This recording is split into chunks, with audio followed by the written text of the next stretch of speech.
ঈদের ছুটি কাটিয়ে কর্মস্থলে ফিরতে শুরু করেছে মানুষ। ব্যস্ততা বাড়ছে সড়ক ও নৌপথে। এ বিষয়ে বিস্তারিত জানাতে বরিশাল ও শরীয়তপুর থেকে যুক্ত হচ্ছেন সহকর্মী শাকিল মাহমুদ ও সাইফুল ইসলাম আকাশ। প্রথমে যাচ্ছি বরিশালে। শাকিল, যাত্রীদের চাপ কেমন দেখছেন?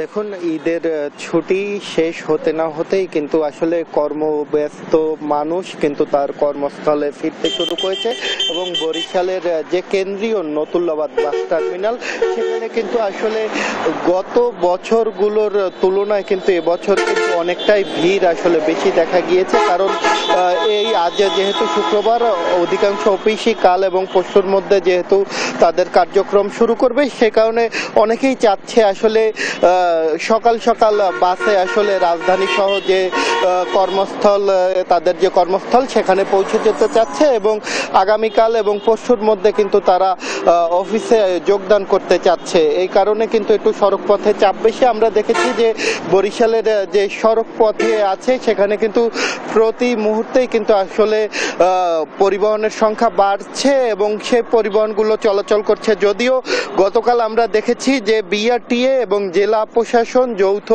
অভিযান চালিয়েছে, এদিকে কিন্তু তারা আসলে বিভিন্ন বাসের যে কাউন্টারগুলো আছে সেগুলোতে অভিযান চালিয়েছে এবং সতর্ক করেছে।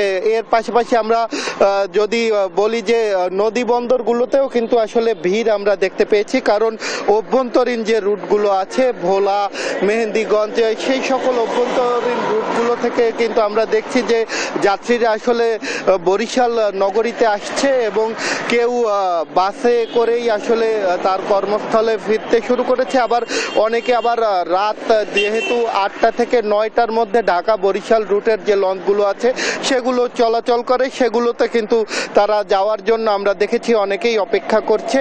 তবে আমরা বেশ কিছু যাত্রীদের সাথে কথা বলছিলাম, যাত্রীরা কিন্তু এবার কিছুটা হলেও স্বস্তি প্রকাশ করেছে এবং তারা জানিয়েছে যে অতিরিক্ত যে ভাড়া, সেই অতিরিক্ত ভাড়া কিন্তু আদায় করা হচ্ছে না। এর ফলে কিন্তু তাদের ঈদ যাত্রাটা আসলে অনেকটাই স্বস্তির বলে কিন্তু তারা জানিয়েছেন এবং বলছেন যে প্রশাসনও আসলে কঠোর অবস্থানে আছে। এই কারণেই আসলে কিন্তু তাদের ঈদ যাত্রাটা অনেকটাই নিরাপত্তার প্রশাসনের সাথে প্রশাসনও বলছে যে অনেকটাই আসলে কঠোর অবস্থানে আছে তারা এবং বরিশাল নতুল্লাবাদ বাস টার্মিনাল সহ যতগুলো বাস টার্মিনাল আছে সেখানে কিন্তু তারা আসলে অবস্থান নিয়েছে। এরই মধ্যে এর পাশাপাশি যাতে কেউ যেন অতিরিক্ত ভাড়া আদায় না করতে পারে সে কারণেও কিন্তু তারা নজরদারি রাখছে বলে জানিয়েছে কিন্তু প্রশাসনের যেসব সদস্যরা আছে তারা। তো বরিশাল থেকে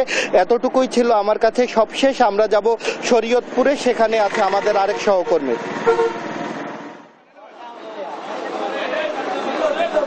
শাকিল, আপনাকে অসংখ্য ধন্যবাদ। আপনি যেমনটি বলছিলেন, ঈদ যাত্রায় কিন্তু দীর্ঘদিনের ছুটি কাটিয়ে জীবিকার তাগিদে কিন্তু মানুষ ঢাকামুখী ও অন্যান্য যে স্থানগুলো রয়েছে সেখানে যাচ্ছে। এই মুহূর্তে অবস্থান করছি শরীয়তপুর বাস টার্মিনালে। এখানে চিত্র যদি আপনাদের দেখাই সেক্ষেত্রে কিন্তু আমরা দেখতে পেয়েছি সকাল থেকেই কিন্তু যাত্রীদের উপচে পড়া ভিড় দেখতে পেয়েছি। এক্ষেত্রে কিন্তু আমরা যাত্রীদের দেখতে পেয়েছি তারা কিন্তু ঈদের ছুটি, সরকারি যে ছুটি, সেই ছুটি কাটিয়ে ওঠার আগেই কিন্তু তারা ঢাকায় চলে যাচ্ছেন এবং আমরা দেখতে পেয়েছি গত বছরগুলোতে যাত্রীরা যেভাবে হুমড়ি খেয়ে বাস স্ট্যান্ডগুলোতে ভিড় করত, এবার কিন্তু সেই যাত্রীর যে হুমড়ি খাওয়া ভিড়গুলো আমরা দেখতে পাচ্ছি না। তবে তারা কিন্তু সন্তুষ্ট প্রকাশ করছে যে এত দীর্ঘ একটি ছুটি ঈদের সময় পেয়েছে। তারা কিন্তু চাচ্ছে প্রতি বছরেই যেন ঈদে এরকম ছুটি পান। তবে যাত্রীদের প্রতি বছরের ন্যায় এবারও কিন্তু তাদের একটি অভিযোগ রয়েছে, সেটি হচ্ছে ভাড়া বৃদ্ধির যে বিষয়টি।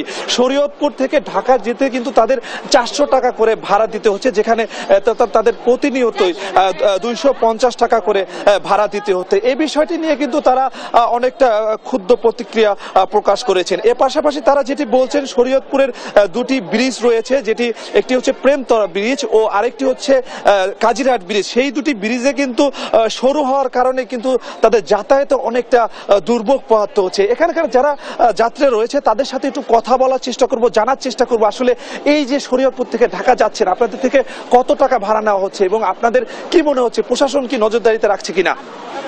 আসলে ঢাকা থেকে শরীয়তপুর যে জায়গাটুকু এখানে সর্বোচ্চ ভাড়া হয় 180 থেকে 200 টাকা। তো আমরা এখানে 400 টাকা ভাড়া দিয়ে যাচ্ছি। আসার সময় বিড়ম্বনার শিকার হইতে হয়, যাওয়ার সময় আমাদের বিড়ম্বনার শিকার হইতে হয়। তো এইগুলি যারা উপরে যারা আছেন, যারা এগুলি দেখভাল করেন, তাদের ভালোভাবে হ্যান্ডেলিং করা দরকার আমার মনে হয়। জি, ধন্যবাদ আপনার। আমরা আরেকজনের সাথে কথা বলবো। আসলে প্রশাসন কি এই মনিটরিংটা করছে কিনা যাত্রীদের সুবিধার ক্ষেত্রে, আপনারা কি দেখছেন কিনা? এটা তো মনে হইতাছে না, না হলে এত আমাদের সাধারণ মানুষের বিভ্রান্তিতে পড়তে হইতাছে, এটা তো ঠিক না। আমরা সাধারণ মানুষ আসি বাড়িতে ঈদ করার জন্য, যাই বাড়িতে ঈদ করার জন্য, একদিনের জন্য আমাদের এইগুলো ফেস করা লাগতেছে। এগুলা কি ঠিক বলেন?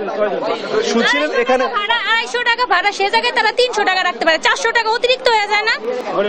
ধন্যবাদ।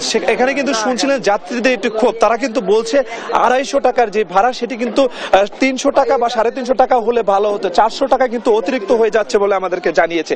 এখানকার যিনি বাস মালিক সমিতির সভাপতি রয়েছেন, তার সাথে আমরা কথা বলেছি। তিনি আমাদেরকে যেটি জানিয়েছে, ঈদকে কেন্দ্র করে শরীয়তপুর থেকে ঢাকা যাওয়ার সময় যাত্রীদের উপচে পড়া ভিড় থাকলেও আসার সময় কিন্তু বাসগুলো ফাঁকা আসে। এ কারণে কিন্তু তাদের পরিবহনের যে খরচ, সেই খরচ কিন্তু অতিরিক্ত বেড়ে যায়।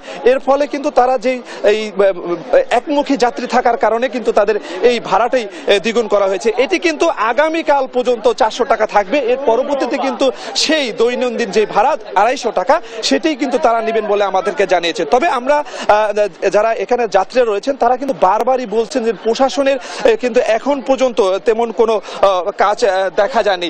তবে আমরা দেখেছি যে জেলা প্রশাসকের সাথে এ বিষয়ে বারবার কথা বলেও কিন্তু তার সাথে কথা বলতে পারিনি, তিনি আমাদের সাথে কথা বলেননি। এবং এখানকার যিনি উপজেলা সদর উপজেলা ইউনো রয়েছেন, ইউলারা ইয়াসমিন, তার সাথে আমরা কথা বলেছি। তিনি আমাদেরকে যেটি জানিয়েছে, শরীয়তপুর সদর উপজেলায় তিনি মোট ঈদে 13টি মামলায় 55,000 টাকা জরিমানা করেছিলেন। এই ছিল শরীয়তপুরের ঈদ যাত্রা থেকে সর্বশেষ তথ্য।